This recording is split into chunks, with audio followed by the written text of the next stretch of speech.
Hello everyone, in this video I'll be ranking the best weapon actions in Baldur's Gate 3 on a tier list. Now, these come with drawbacks, so it's not all hunky-dory with these. Some of them are actually pretty good, but a lot of them aren't as good as you may think. So I want to touch on this because I played through, used a lot of different weapons, and I got a lot of experience. So, first things first, we got the backbreaker. So, what this does is on any type of hammer weapon, so any hammers or mauls, what it does is it deals 1d4 for its weapon damage, so you're going to be dealing less damage than if you were just to do an attack.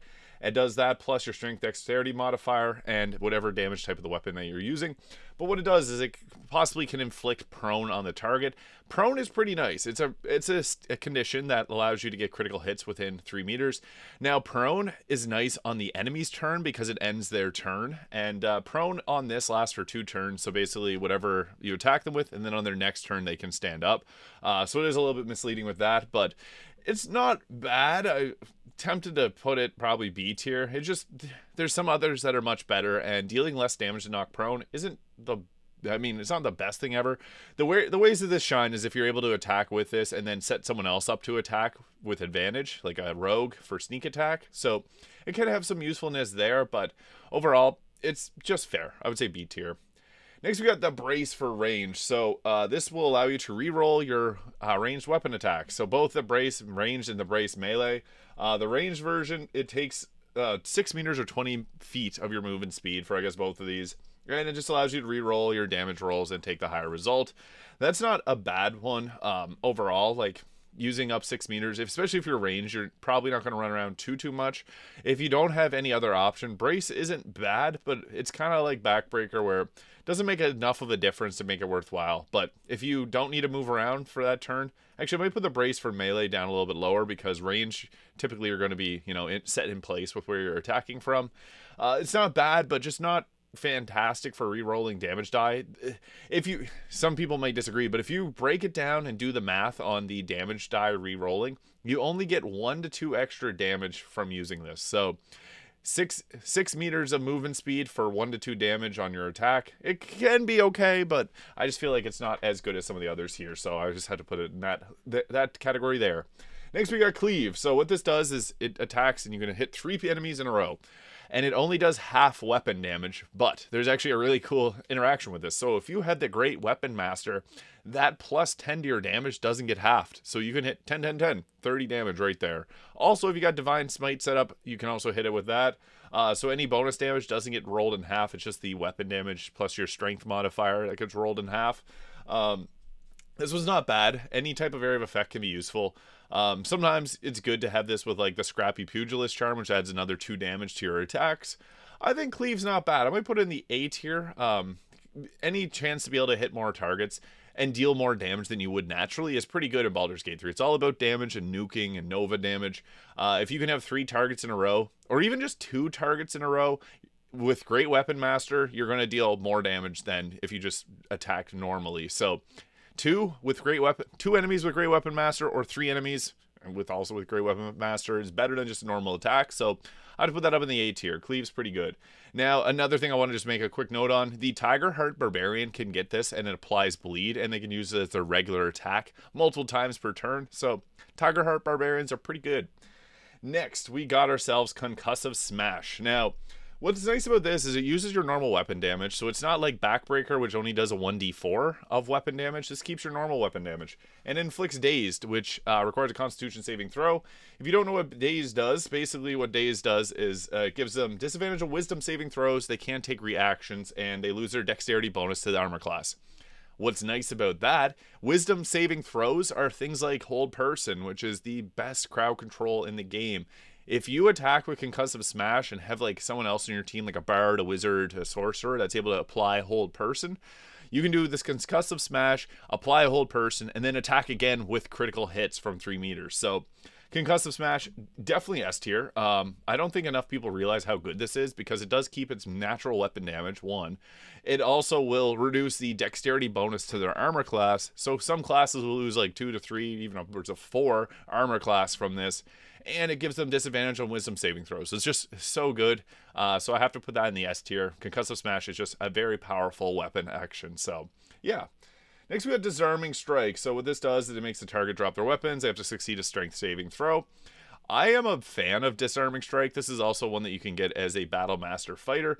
So basically, when an enemy drops their weapon, the AI typically doesn't pick the weapon back up. I don't know why it doesn't, but if you knock a weapon out of an enemy's hands, they're going to come up there with the 1-2 and try to give you a punch to the face instead of using their shiny sword. So I think Disarming Strike's pretty decent. However, it does only deal the 1d4 plus strength modifier for damage, so you do sacrifice damage.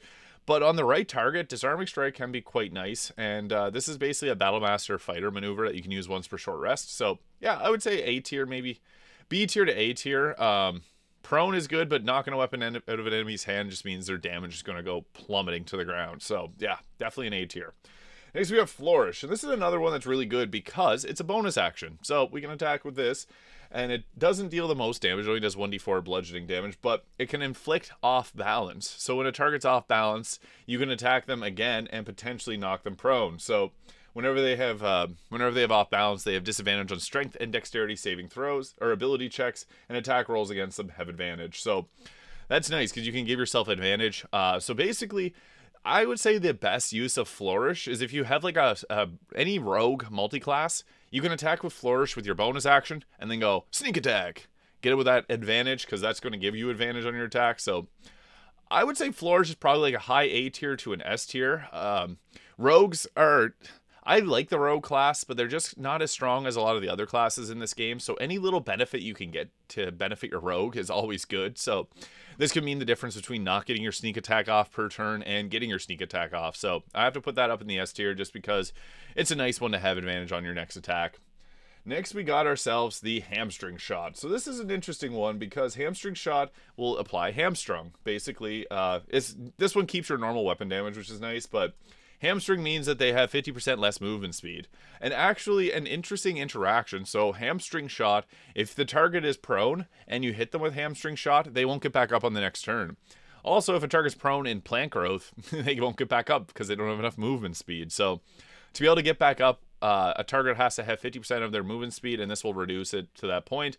Hamstring Shot is like, okay. I would say it's probably about B tier, maybe a little bit better Embrace. Yeah, it's not like going to be a game changer by any means, but it's also not like a bad one. Taking 50% off their movement speed is nice. I'm a big fan personally myself of the Wild Heart Barbarian with the Tiger Heart, as well as applying the Maim on Bleed. So basically what you can do with the Wild Heart Barbarian is apply Bleed, and then if you hit them again with the Wolverine aspect, you can maim them all so they can't move. So if you have a target that's knocked down prone, that's much better than that, but still, Hamstring Shot from a distance is pretty good. Next, we got Heartstopper, and this is probably one of the best in the game because what this does, so Heartstopper is exclusive to the Morning Stars, and this is a really great action because it does deal less damage with the 1d4 plus your strength or dexterity modifier, but it gives them chest trauma. What is chest trauma, you may ask? It reduces their action. So if they have one action, they don't move. They don't have an action next turn. So basically, for 2 turns, they don't have an attack. That is incredible. I would say Heartstopper's probably... Concussive Smash or Heartstopper are 2 of the best, for sure. And they also have, with chest trauma, they have disadvantage on Constitution saving throws. So that is also really good. Anyone that knows what good saving throws are, Constitution ones are pretty solid to have against the target. And removing its action is just incredible. So I had to put that up in the S tier. This, against a boss, can really make it a whole lot easier. So yeah, I would say it's definitely S tier. Next, we got Lacerate. So what this does is it inflicts bleeding on the target. Bleeding just deals an additional 2 slashing damage at the start of their next turn, and they have disadvantage on Constitution saving throws. Bleed's okay. I mean, it's nice to have on the target, but it's not going to be like something that completely changes your game overall. Like an extra 2 damage on the target is okay. It's a very common one, but what's nice about it at least is it keeps your weapon damage, so it's not like it's going to... It's not like it's going to do a 1d4 plus the slashing. That would make it terrible. But I'd probably put it in the B tier. It's not like amazing by any means. Just not something you're going to do often and find much benefit from. Pretty much every weapon, like a lot of weapons out there get this. It could go C tier just because it's like, yeah, I might put it in C tier. It's not amazing by any means, but at least it keeps the weapon damage. Next, we got ourselves the Maiming Strike. So this is another one that is going to be nice because it can stop the target from moving with the maimed So basically, with maimed, they have disadvantage on dexterity saving throws, meaning you're going to land your fireball more frequently, and their movement speed is reduced to 0. So if you come up with a maiming strike on someone that's knocked prone, they can't get back up. So that's actually a really good ability. Now, with the maiming strike, it does do just the 1d4 plus your strength or dexterity modifier for damage, so it's a little bit weaker in that regard. I might put it, yeah, probably B tier to A tier potentially. Having a target have 0 movement speed when they're prone is awesome, but that's requiring 2 weapon actions that don't really work well together, so you won't get both of them on a weapon, unfortunately. And next we got mobile shot. This is, I would say, probably the worst. So what does mobile shot do? It's exclusive to hand crossbows. Now, if you got a hand crossbow, you're probably not just using one, you're probably having one in the offhand. What is a mobile shot? After you use dash, you can do a bonus action attack. Now, the silly thing about this is, if you got a hand crossbow, you already can do a bonus action attack. So, I'm putting that in the F tier. It's okay. Like, you might get one benefit out of it in an entire playthrough, like if you dash and then run away. Or it also works on disengage. Don't want to forget that. It works on disengage as well. But the only crappy thing about this is, like, you already have that bonus action attack. This is literally just useless, I would say. So, yeah, I had to put it in the F tier for that. It's probably the worst by far.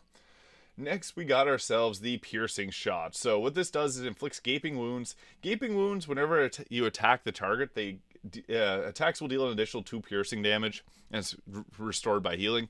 Now, piercing damage can be doubled up, so that's a nice little feature of the Ballist armor or the Blade of the First Blood. Now, I would say this is probably an A tier. There's a few instances where this is really good. So if you make a weapon attack like Scorch and Ray, all of those will add that up and add piercing damage to it. If you got like someone that can attack multiple times, that's going to make the most use out of it because you'll be able to hit them multiple, get that extra damage. It's nice. Piercing shot deals normal weapon damage as well, so it's not like you're sacrificing any damage to be able to afflict it. I feel like this is one that's just people think is not as good as it is compared to some of the others. So yeah, I'll put it in the A tier. Next we got Piercing Strike, kind of a similar, applies gaping wounds. This is on daggers, rapiers, short swords, tridents, pikes, and javelins. I would say it's probably also A tier, just because Piercing Strike, gaping wounds, you can deal, it's just flat out 2 extra damage every time you attack them, so you can actually stack that up pretty good. It's not like a game changer by any means, but it's not bad. Next, we got ourselves Pommel Strike, and I think Pommel Strike's probably like the best. This is the one that you're likely going to use the most because it's a bonus action and it applies Dazed. So again, Dazed is going to give you this disadvantage on Wisdom saving throws, can't take reactions, and lose the Dexterity addition to their armor class. So Pommel Strike as a bonus action, basically Concussive Smash. I would probably put it above, because bonus action, you just go in, bonk, hit them with your pommel, and then you can have your any other class cast Hold Person and then attack them again with the critical hit. So Pommel Strike is incredible. Might even be the best. Heartstopper is really good too, but one of these two is really, really good. Both of them are really good, I should say. And next we got Prepare, and this is an interesting one. So this is exclusive to Great Axes, and it uses up 6 or 20 feet of your movement speed. Basically, it's Brace, but better. So this will add your Strength modifier to slashing damage. And what's cool about that is you have the Strength potions on in Act 3. That's plus 8 damage, so that's quite nice. I would say Prepare is better than some people expect it to be. Compared to even just the Brace, Prepare is much better. Although only exclusive to Great Axes, so not a lot of people will end up using this, but it's really good. Next we got Rush Attack. So this basically gives uses your action plus movement speed. It deals 1d4 strength or dexterity. Charges up to 9 meters away, and you'll hit the target, inflict off balance. Now Rush Attack's not bad. The mobility to it is kind of nice. I would say this is probably another B tier. Like, it's a decent one. Mobility with a weapon attack is pretty cool. But, again, it uses up your movement speed, so it can be good. But, yeah, I just feel like it's just middle of the ground. It does do 1d4 damage, so you do lose a little bit of damage on your rush attack. But that's okay. Next, we got Shield Bash. Now, this actually isn't a weapon action. All of these are actions. This is actually a reaction. And this is available to shields. Shield Bash is S tier because it basically, if you get attacked, you can use your reaction to go bonk, hit them with your shield, and knock them prone. And again, prone is really awesome. If you can get it from a reaction, even better. Because then in your next turn, you can apply Maimed and keep them apply maimed or put if you put ice on the ground or if you put plant growth, they get stuck. So shield bash on like a druid is really, really good. And yeah, it's definitely S tier. Tenacity. This is another reaction. So basically, whenever you attack, if you miss, you can use your reaction to deal your strength modifier in bludgeoning damage. This is okay. I mean, it's nice if you miss to be able to deal damage. But if you're like, let's say you're a Battlemaster fighter that has Riposte as your reaction, Riposte is going to give you way better damage than this could ever give you. If you have the Strength Potion, that's 8 damage. But if not, it's going to be about 4 to 5 damage typically. For a reaction where you could normally do a riposte and get your weapon damage plus your dexterity modifier plus the superiority die, it's okay. I'm tempted to say probably B tier. Using your reaction, anytime you can weaponize a reaction, that's awesome. But if it's at the cost of something better like riposte, you're probably better just not using this. So it could go C tier if you're a Battlemaster fighter, but I'll just put it in the B tier. Guaranteeing yourself some damage if you miss is kind of nice. Next, we got Topple. Topple's a good one. The reason I'm saying it's a good one is because wizards don't have weapon attacks, really. This is all they got. What Topple will do is it possibly knocks the target prone. Basically, get out of jail free card. If someone swamps Gale and he's like, oh, I don't know what to do, you can just topple them with this and, yeah, get away. So it's only good because it's on people that typically don't want to be up close in combat. So yeah, I'll put it in the A tier for that. And then we got Weakening Strike finally. So this inflicts weak grip, which gives you disadvantage on attack rolls and strength saving throws. So giving disadvantage on attack rolls is always really good. But this does do less damage, so it does 1d4 strength or dexterity modifier. And it's non-lethal weapon. Non-lethal damage. So yeah, you can weaken them with this, but yeah, it's just okay. I would probably put it into the C tier. So there it is. Those are all the weapon actions. Now this doesn't include all the unique weapon actions. I may do a tier list at a future date talking about all the unique ones, but here it is. The best are being Heartstopper, Pommel Strike, Concussive Strike, Flourish, and Shield Bash for the reasons I mentioned. Lose an action, potentially knock them, get them dazed, potentially daze them, set up advantage, and knock them prone. So let me know your thoughts in the comments below. Thank you so much for watching. If you found this video useful, please hit the subscribe button below, and I'll see you all in the next video.